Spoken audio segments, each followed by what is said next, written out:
wife, ganyan, and parang praktisado ka na rin kayo muna maging mom. How do you find time for your love life? Ha? Wala nga akong time eh. Yun nga yung problema ko. Wala nga akong time sa sarili ko. Kahit sa family ko, minsan di kami nagkakasabay kumain. But how do I find time? Siguro yung pasuli-pasuliak na date, ganon. Kala mo yun na yun.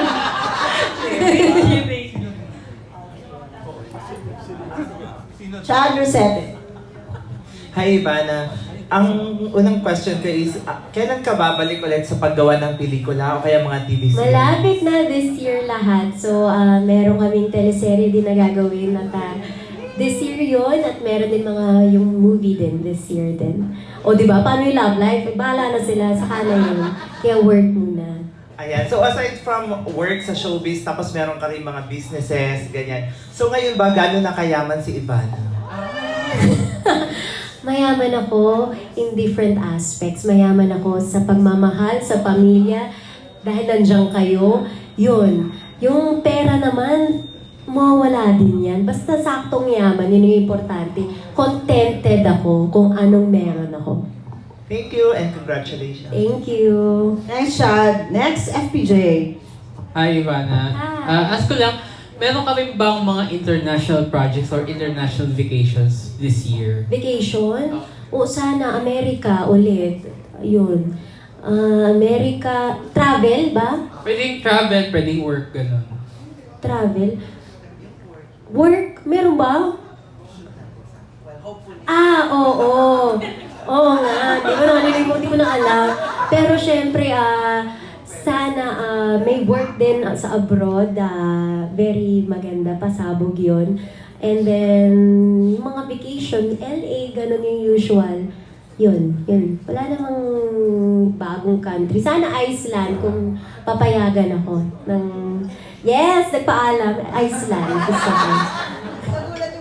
Ayun Oo yun. nga, yun naman kayong mata. Yun nga, speaking of international, then syempre, international levels na rin yung level mo in content creating. Sino yung mga international creators ang gusto mo rin ma-meet? Ang gusto ko si Mr. Beast.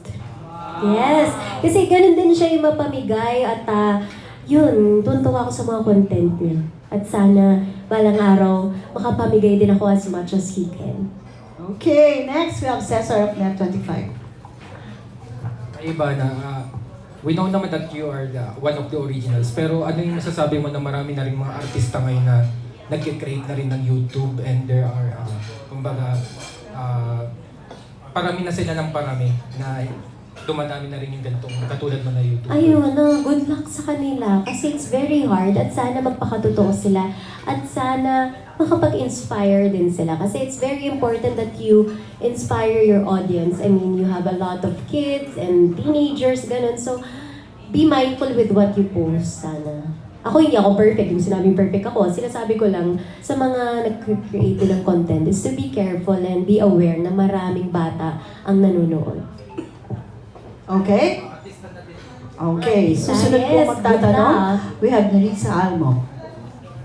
Hello, hi Ivana. Hi. Ang follow-up lang dun sa health update kasi di ba late last year medyo na bahala yung mga followers mo with your yung health scare. Tsaka ang dami kumakalat ng mga fake news na hindi ako okay. Okay na okay ako. Pero kumusta na yung health scare ninyo, yung mo nung last year? Yun lang. It took a month to recover and okay ako. Thank you.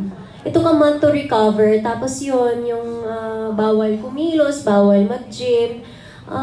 Kaya siguro medyo nagkalaman ako. Pero happy naman ako. Wala akong pakialam dyan. Basta healthy, yun yung importante sa akin.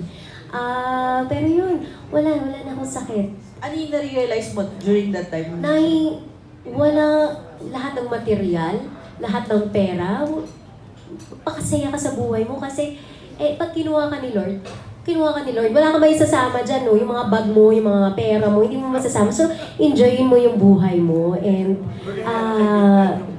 surround yourself with your loved ones. Yun. Last question na kasi election season. Ay! Alam mo, may mga artista na Yes. nilalapitan, nag-endorse. Sa iba may mga lumapit. Marami po.